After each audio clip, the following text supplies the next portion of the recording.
Scorpio, this is your week ahead astrology forecast by Astrology Motivation from Born Without Boundaries. In these weekly videos, I review the major planetary aspects and transits for the week. This is the week of August 22nd to the 28th of 2023. And I let you know how they're impacting or aspecting your natal sun. An aspect is the relationship that two planets have because of the angle that's created between them. And then I translate that into what it means for your real life, like what it means for your bottom line, what you could be experiencing and having different difficulties with or different blessings in. So all you need to know for this video is your birth date. Everything else I'm going to translate for you. We're going to start out really broad with the big stuff, the charts for this week, and then I'm going to whittle that down into Scorpio specific information, and then I'll break everything down into the 3 decans of Scorpio.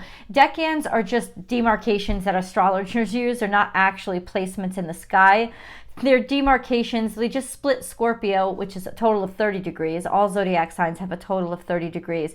They split Scorpio up into 3 parts. So there's 3 decans in each zodiac sign. And we do that because it's really that 10-degree span that tells us what aspect is really forming, if the energy is really strong or not. And so that way I'll know around, based on your birth dates or the location of your sun in Scorpio, how that sun is going to be impacted. And I look at the natal sun because it does really flavor or color every part of your life, and it flavors or colors your behavior or your character. So that's what I'm going to be focusing on, how it might play on how you feel about yourself and therefore how you're interacting with others. So let's talk about the big stuff, shall we, Scorpio? Now, because I'm talking to Scorpios, I kind of sort of know that you already know which degree your natal sun is located on. But I will give you like an estimate of the birth date spans. I just had this actually, I just had this conversation in the comment section of somebody on the Aries videos. Like, you always say that Aries starts on the 22nd, but it starts on the 21st. And I'm like, I'm a fucking astrologer. I think I know what I'm talking about. Actually, in 2022, Aries season began on the 20th. And sometimes it doesn't begin until the 23rd. And so Aries season doesn't begin on a specific calendar date because our calendar has never been perfected, so it really perfectly links to where the sun is moving, okay? We've had to make a lot of adjustments to our calendar over the years. It's just the way that we use to organize our schedules and our daily lives. So Scorpio season, or any zodiac sign season, begins when the sun enters that zodiac sign. That's when it begins. Sometimes it's the 20th, sometimes it's the 23rd, sometimes it's the 21st, sometimes it's the 22nd. So we don't really know, but I will always know where the degree of the sun is. So I'll give you that information. I'll tell you the degree span and what that usually correlates to in terms of birthdays. And then you'll have to take those estimates from there. All right, guys? So, and besides, Scorpios, I pretty much know you already got your natal chart. So you're actually a step ahead. The big stuff. Well, through the 24th, we still have a grand trine that's forming between Mars, Uranus, and Pluto, creating an easement in how things are, or in our sense of reality, or the changes that need to be made to it. Because Pluto and Uranus are very dynamic, change and transformation oriented energies. And then Mars is there about, okay, let's take action. So it's almost like we're getting familiar with and more comfortable with what needs to change physically, what we need to change in the physical world, not even on a spiritual level, because this is a grand earth trine. So it's the stuff that we need to change about our calendars, our political systems, our communities, the stuff that we created and invented in this 3D world, or even sometimes environmental things, the stuff that we need to change. We're starting to ease into the reality of what needs to change, which is actually really good stuff. We have the sun moving into Virgo on the 23rd. That's right. It goes into Virgo early on. Isn't it early? I think it's late on the 23rd. So that's an example, right? You can't say that Virgo season starts on the 22nd. Virgo season starts when the sun enters Virgo. This year, it starts on the 23rd. So this year, people born on the 22nd of August would still be Leos. Right? That's why checking your natal chart is important. That's just a good example. I know it doesn't impact you guys, but that's just an example. So Virgo season begins on the 23rd. The sun enters Virgo. Mercury goes retrograde officially the same day on the 23rd. But guess what? I'm sure you guys have been experiencing it already. Tech glitches, your phone freezing, emails not going through, like mixed messages, things slowing down. Like, where's the information out? Wasn't I supposed to get a response? Guys, it is slow. Almost everything is in retrograde. Not everything. Mars isn't in retrograde, but by the end of this week, by the end of this month, on the 28th or 29th of August, I think it's Uranus that goes into retrograde, and then Jupiter goes into retrograde on the 23rd or 24th. Venus pops out of retrograde on the 24th, but by the 23rd, we basically have all of our major planets in retrograde except for Mars. This is not the season where things are going to go through quickly. Like, it's just the expectation of things to go smoothly is only going to go smoothly if you slow everything down and don't expect it to like go right through and process really quickly, because it's not going to happen. It's just not. Everything's real slow. And Mercury is going to cause glitches. And I'm sure you're already feeling it. I have felt it all week long as Mercury was in its shadow period. So now that it's official, I think everybody's more prone to talk about it. But we've been experiencing this stuff so far already, at least for a week. Mars enters Libra on the 27th. And that directly impacts you because Mars is your traditional ruler. And it still has, all Scorpios are still very Mars driven because Mars rules sexual virility and sex drive. It really does. And that, come on, raise your hand. You know who I'm talking to. It vitality and aggressiveness. I mean, Scorpios are always the most masculine of the water signs, which is a feminine energy, but you're always the most objective and able to put your emotions to the side, and freeze them up if they have to. It's a very masculine, feminine energy. Let's put it that way. It's because you're also ruled by Mars. So Mars enters Libra on the 27th. What the heck does that mean? Mars is in detriment in Libra because it's diametric opposite. Mars rules Scorpio, and its official rulership now is just Aries. So Aries is directly opposite from Libra. It's not going to have a great time here because Libra takes action. Mars in Libra is constant deliberation between two choices. And it doesn't come to a quick conclusion on anything. Now that can be very, very positive when we're trying to be diplomatic and be open-minded. This is very good.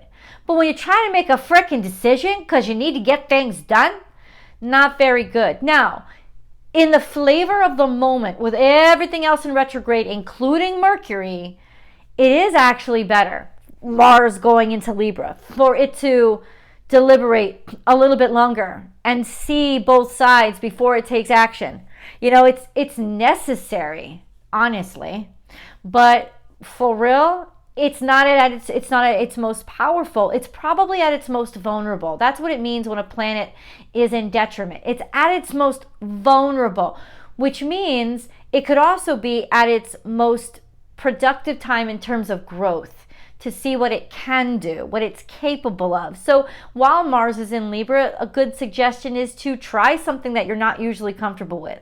Try an activity or try to go about things in a way that in a way that would take you out of your comfort zone, to challenge you and help you see, oh, I'm capable of this as well. I'm capable of doing things this way too.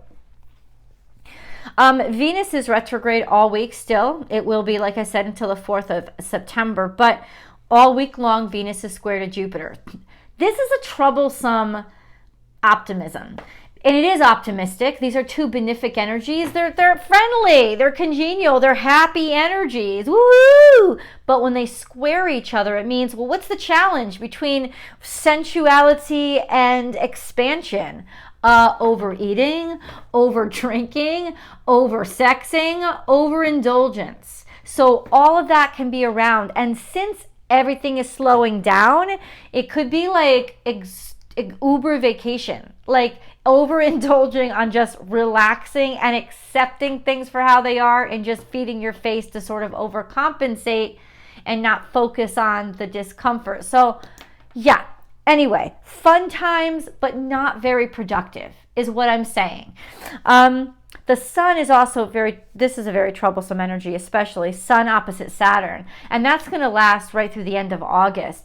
So that's troubling. It's troubling because it makes you feel oppressed. There's a feeling of oppression, of individuality being oppressed by rules, laws, and regulations.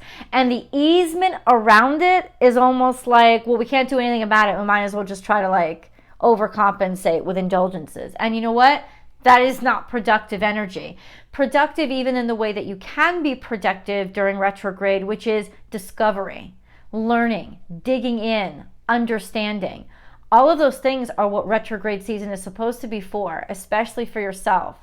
But there is this discouraging factor that comes from the sun opposite Saturn, which is like, I can't get anywhere. Everything I do is restricted. Like it's just a feeling that could inspire more people than should to give up. Just an FYI, it will only be up through the end of this month, which isn't that far. It's August 22nd. So basically by the 30th, 31st, the sun will be clear of this energy, but it's not the greatest of energies. Just an FYI. Then we have Mars opposite Neptune. That's another very troublesome energy because it means we'll take action on bullshit. We take action on jumping at shadows instead of dealing with the real shit. You know what I'm saying? It's like that can also be time wasting and counterproductive as well as deceptive because Mercury is also opposite Neptune all week long, even though it goes into retrograde. Mercury it goes into retrograde officially on the 23rd, but even throughout this week, you're not going to see it move. It's going to stay at 21 degrees Virgo, or it's going to move to 20 degrees Virgo by the end of the week. So that's not moving much, and it is still in opposition to Neptune. Now, its retrograde will, at the end of this week, start to get it out of the opposition to Neptune, but all week long, especially since this week Mars is also opposite to Neptune, including when it moves into Libra. Guys, this is not the best time to make important decisions or take important actions because you'd probably be doing it on delusion, half-truths, or intentionally deceptive energy. Or you're doing it to sort of overcompensate because you don't feel adequate, right? You feel like I have to just leap anywhere. This is not the best time for action. It really is not. This week, I'm going to tell you this right now, guys, for all of us, not a very productive week unless we are digging to see who is taking advantage of and whittling their deceptions. If we are vigilant, it will actually reveal a lot. This could be a very revealing time. It's like when you go into a parking lot and all the car doors are left open and there's keys in every car. Who's willing to just step in and take what doesn't belong to them? That's going to reveal a lot about the slacking off, knowing that people are vulnerable right now. Who is rushing in to fuck with you? Like, that's going to reveal, like, watch. That's going to reveal a whole heck of a lot. And that could be information. That's the information that's really the gemstone of this week, of what it will reveal about people. And about who they really are if they take advantage when other people are, stuck and vulnerable, right? Just to let you know, that's the good information this week. Let's go into Scorpio specific energy, shall we? What do I look for Scorpio specific energy? Well, what's going on in Scorpio, the zodiac area, the zodiac sign, the area of the sky that Scorpio rules. And then what's going on with your ruling dignitaries? Your modern ruler is Pluto, and then your traditional ruler is Mars, and we need to look at both of them. So what's going on in Scorpio? The moon is in Scorpio from the 22nd to the 24th. That means between the 22nd and the 24th, it's going to impact all of you to a certain extent. It's going to conjunct your natal suns. What does that mean? Well, when the moon conjuncts the sun, it's an energy of wholeness and completeness about who the heck you are. So it could offer some serenity, like your emotions and your ambitions are kind of in alignment. This could be just make you feel kind of peaceful, and give you an extra sense of certainty of yourself. That's the 22nd to the 24th. And when I break things into the decans, I will let you know who's being impacted when, but I think some of you can already know. What's going on in your ruling dignitaries? Okay, so let's start with your current ruler, your modern ruler, which is Pluto. Pluto, it remains at 28 degrees Capricorn. Not moving fast, not really going anywhere. It's trine to Mars and trine to Uranus all week. Now, it's trine to Uranus all year. It is trine to Uranus. Like, that's going to be something that lasts, that's going to mark a generation, right? That's going to last a while.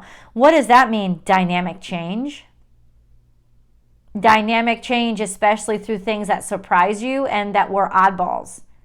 Especially dynamic change when it comes to staking your claim to independence. And when Pluto moves back into Aquarius, shit's going to hit the fan.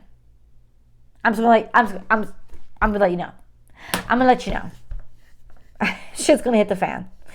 It was in Aquarius for a while, and then of course retrograded back to Capricorn. And honestly, these first few months when Pluto is in actually Aquarius, but it's still trine to Uranus, whoa. Major explosions here to assert our independence. Anyway, that's not till next year. This week, Pluto is trine to Mars. That means that we're kind of at ease with the changes that we have to make, the actions that we have to make, or changing the way we go about things, right? It also means that we have conviction in what we're doing. And that's going to add a certainty and confidence in the actions that we take, or the decisions that we make about the actions that we take. We also have a sextile to Neptune. That is generational. That's going to be around for 13 years. And that usually correlates to huge scientific technological breakthroughs. So I'm wondering what that's going to be this time around, man. Before, it has correlated to nuclear breakthroughs, but it's also correlated to some pretty raunchy stuff happening. We'll see. Pluto is also square the nodes. This will only be true for, maybe up to the next couple of months, because the nodes are going to continue to slip further and further into their current signs, and they won't stay completely square to Pluto anymore. Pluto doesn't move as fast as the nodes. So ultimately, but the square is around for another couple of months. And what does that mean when Pluto squares the nodes? It means there's a definitive change in the way that you live your life and the amount of responsibility you take for your personal journey. That's what it means. And what used to make you comfortable is not necessarily giving you comfort anymore, because what you want more is to end one chapter in your life and begin a new one. So it's like almost like that check-in of sorts of, where am I right now in terms of, have I done what I needed to do to move myself forward? Am I challenging myself enough? Like those are impactful themes that are going to happen with Pluto square the nodes, especially because the nodes now are in Libra, Aries, the individual versus the partnership. Have we really balanced things out when it comes to staking our claim to individuality versus being in partnership with somebody else? Have we found that balance? The fact that Pluto's there is saying, no, we need to recalibrate this balance because something is off, and Pluto is going to point out the toxicities that are being created because something is off. Like we're not balancing out Being a strong individual means being able to participate in a strong partnership, not you give up partnership totally and just think of yourself, right? The North Node is going to make us very uncomfortable when it comes to individuality now. It's going to show us a lot of things we don't understand about it and we don't realize about it, and it's going to be reflections on how we've sort of slacked off in partnership. So just an FYI, there's a recalibration going on there that you will especially feel in your life. Mars is opposite Neptune. That's tough because it means that you're a little bit more vulnerable to being sold on shit that you shouldn't buy. Just an FYI, Mars is also trine to Pluto, which means it's kind of easing into the more toxic. It's a little bit more comfortable with the taboo.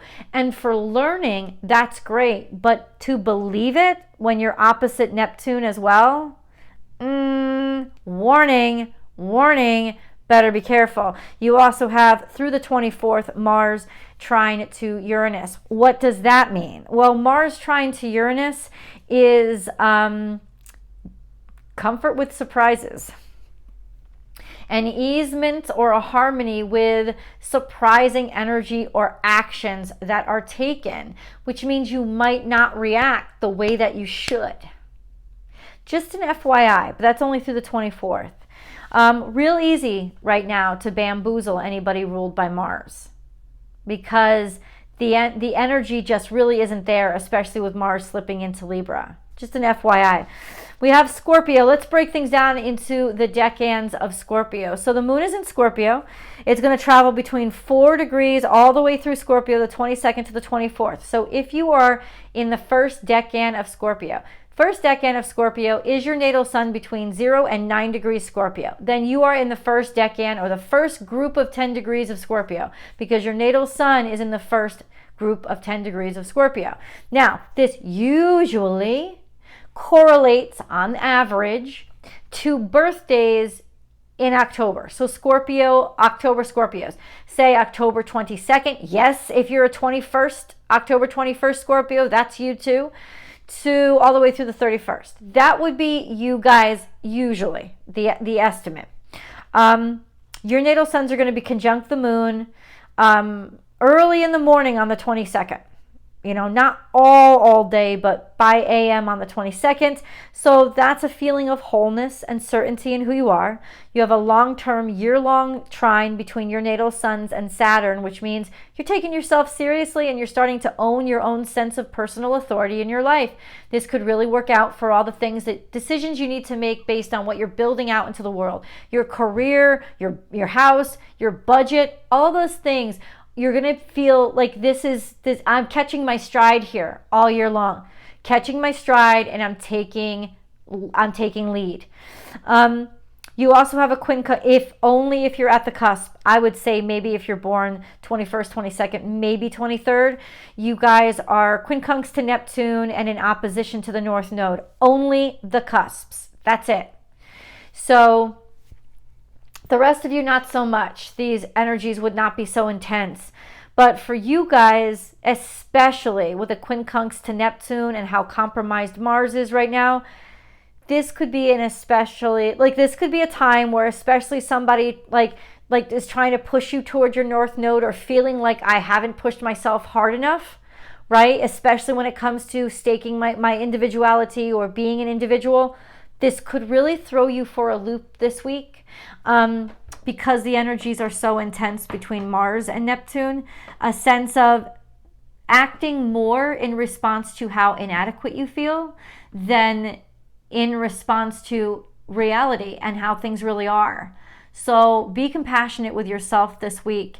And if you feel yourself, feeling like distracted or believing things that are way, way too far from real, like you could be more vulnerable right now to jump at shadows, and believe the delusions or illusions as opposed to, and it'll be triggered by really your ego. Like, how far have I gotten? You'll start to see those things being triggered and they could cause some issues if you believe those triggers. Just an FYI. Let's go on to Scorpio 2s. So Scorpio 2s, your natal suns are going to be conjunct the moon on the 23rd. So, or through the 22nd by the 23rd. Or into the 23rd, I should say.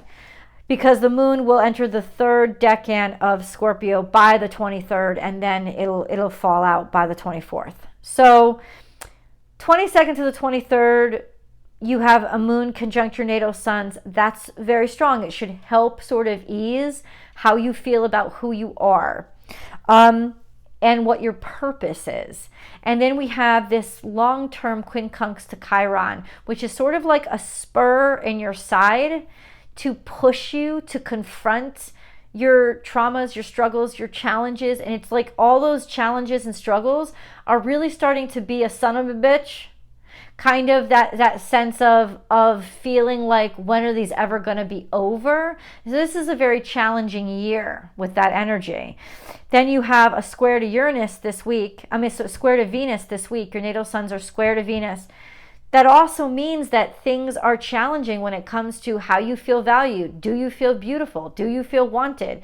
Do not rearrange your hair right now or do something to your looks, because you'll just be doing it on a sense of low self-esteem, a compromised sense of value. Also, this could challenge your romantic partnerships or your finances. You could feel real challenged financially right now. This is not going to last forever. And things could be resolved again when Venus comes back around in a week or so and starts going direct again. But ultimately, this is going to be a challenging aspect for you for the next couple of weeks, even maybe up right through October when Venus is finally out of her shadow period. But it's not going to last forever. Okay, and then we have an opposition to Jupiter. So that's also very challenging because you're more prone to overindulge and over-exaggerate to try to overcompensate, but that's going to cause even more problems, especially financially or with indulgences or sensual pleasures. Just an FYI. All right, Scorpio 3s. If you know your natal sun is between 20 and 29 degrees Scorpio, it is located in the third decan of Scorpio, the last 10 degrees of Scorpio. This usually correlates to birthdays between the 12th and the 22nd of November. Your natal suns are going to conjunct the moon by the 23rd into the 24th. They're sextile to Pluto. They're in a long-term sextile to Pluto, which actually gives you fantastic sense of presence. Something that will open up doors for you for the next couple of years. People will take your ass seriously. And you'll take yourself seriously, and you'll feel more confident to initiate things. Long-term trine to Neptune as well, very creative energy. So this is a very creative time for you, maybe even recreating your whole self and your whole life optimistically. Then we have a long-term opposition to Uranus, which means, yeah, there will be curveballs that are thrown at you, but with the other two sextile, listen, this is going to actually inspire you to be ingenuitive. The surprises and hiccups and the oddities that you discover are going to really start to broaden and expand your capabilities. That's over the next couple of years. Over the next couple of months, your natal sun is quincunx to the North Node. So yeah, you're really going to be driven, and not in a comfortable way, to confront failures or challenges with asserting your sense of independence or balancing it out with your relationships, right? Without taking things to the extreme. So that's going to be a theme for the next couple of months for you guys. What's going on this week? Your natal suns are sextile to Mars, sextile to Mercury, and square the sun. Sun square sun can also be challenging when it comes to your sense of self-esteem or self-worth. Sextile to Mars and sextile to Neptune means you're digging in your heels and really taking action on your thoughts or information. This is a great time for you to study. This is a great time for you to do research. You will get answers and start to see that you'll be able to start strategizing logistics. like how to take action, how to start building out the blueprints. It is a great time this week for you to start planning. Not necessarily executing, but for you to start working through the kinks of planning. Whatever is important to you to plan. I love you guys so much. I hope this information helped. Please give it a thumbs up if you like this video, and then share it on your social media platforms. Don't forget to subscribe to this channel. Help us grow here on Astrology Motivation. We really have grown so much, and I'm so grateful to you. So thank you.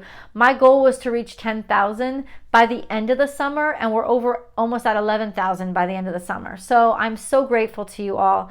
Now come on over to Born Without Boundaries Tarot for your week ahead tarot card message. I love you guys, and I'll see you in the videos.